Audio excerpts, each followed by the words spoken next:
Hey YouTube, this is part 2. We're going to continue with making hop oil. All the hops that were in there went on top of the old hops. They're still on the bottom of this thing.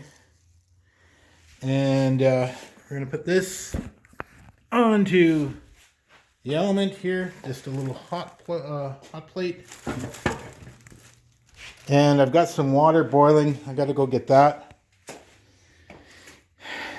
And then we will put hot water on there so that we can start making our hop oil again. So I gotta go get the hot water. It's late at night. It's gonna freeze tonight, so I'm quickly gonna do the rest of my hops. I'm making hop oil. I'll talk a little quieter because my brother's sleeping. But there. Kettle of boiling water.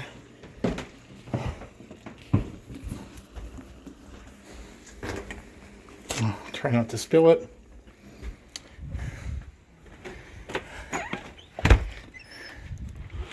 It almost feels like snow out here.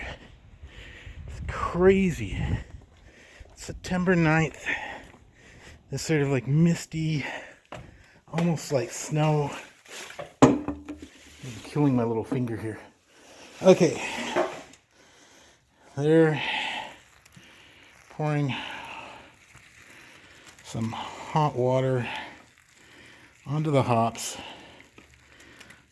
So in this old canner, which is actually a pressure cooker canner type thing, but at the bottom of the canner, well, they have this sort of rack to hold the jars, and there's the handles for that rack. So I'll just put the phone down for a second, put my camera down. It's my phone as well.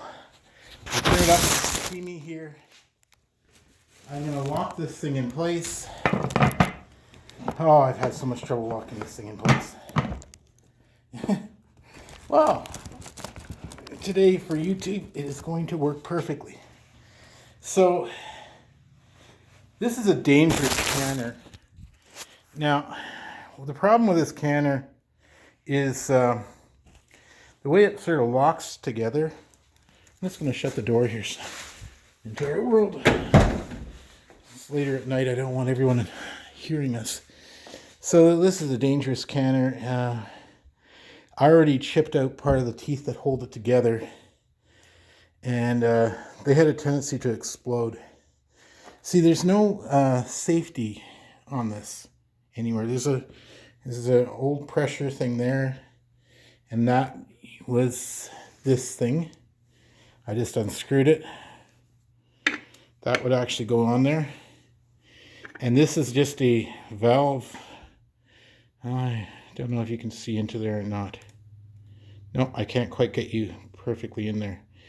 There's a little needle valve goes in there. And you could conceivably block it off. You could conceivably turn that little valve all the way down and block it so nothing can get out. It becomes an explosive device then. Not telling you to do that. I'm just telling you can make an explosion and get really hurt. That's why these things were dangerous in their day. So, yeah, in my other video, I talked about the cooling. This is the pressure part that causes all the heat.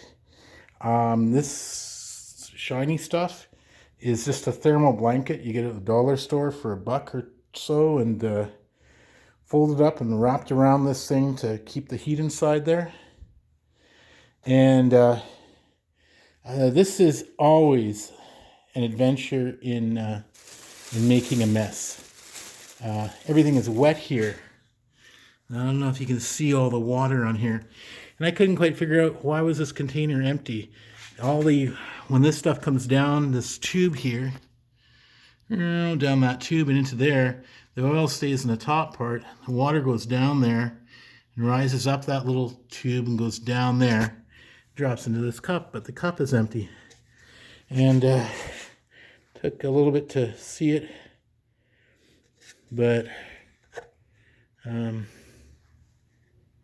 right over there I don't know if you can see it. Those two little spots there are more significant than I'd want them to be.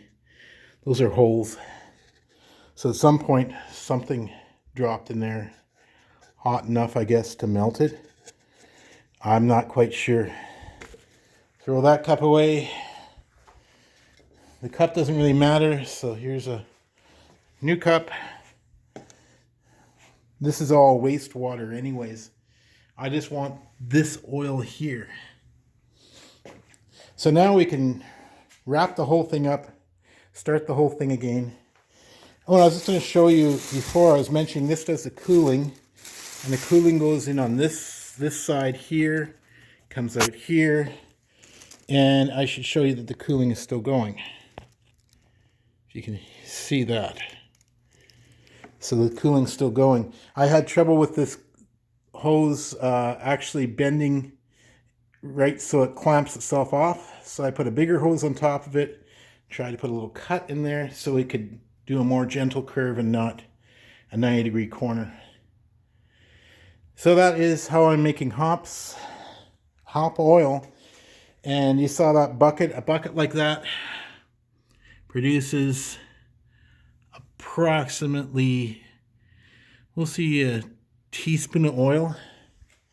Not great, but that teaspoon of oil, you don't need that much for a whole. If you're brewing beer, don't even put half of that into a. If you're brewing beer, yeah, 20. If you're brewing 20 liters or 18 liters, whatever you want to call it, I wouldn't put that much in there unless you want it really hoppy. And it's not so much, it doesn't have any hop flavor. It's just going to be the, it'll just be the I guess the acidic stuff that's needed, and it'll be the preservative stuff that's needed. So it's really good, but it's not going to have the, well, this is Saz hops I'm using, so it's not going to have the earthy taste to it. In any case, that's how I'm making this. I need to get some ice to put into here, keep this water cold. Clearly, it had melted before and it hadn't kept it cold. In fact, I think it was when this hose cut off, and then it started to go into here pretty hot, and it melted the cup. That's no good. So I have, this would probably be, of these, this white container here, I've probably done 6 of these. And it's different the amount of oil you'll get each time, and it just sort of depends on the hops that you put in there. What kind of, are they really full of oil or not? And I'm noticing a variety amongst all the hops I have. So I got about 30 feet of hop vines, and I'm glad to see this done. It's quite a mess. You can see this is just this is being done in my garage, so it's late night outside, and you can see the mess it makes. And yeah, and you have all those strings there. Those green things are the strings over that wire. And that's from the hop vines for them to climb up. And you like to separate that because you want to compost this, and you don't want all the string in there.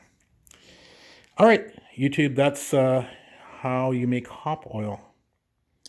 Have any questions, just put it in my, just say something I can tell you about hop oil. All right, thank you.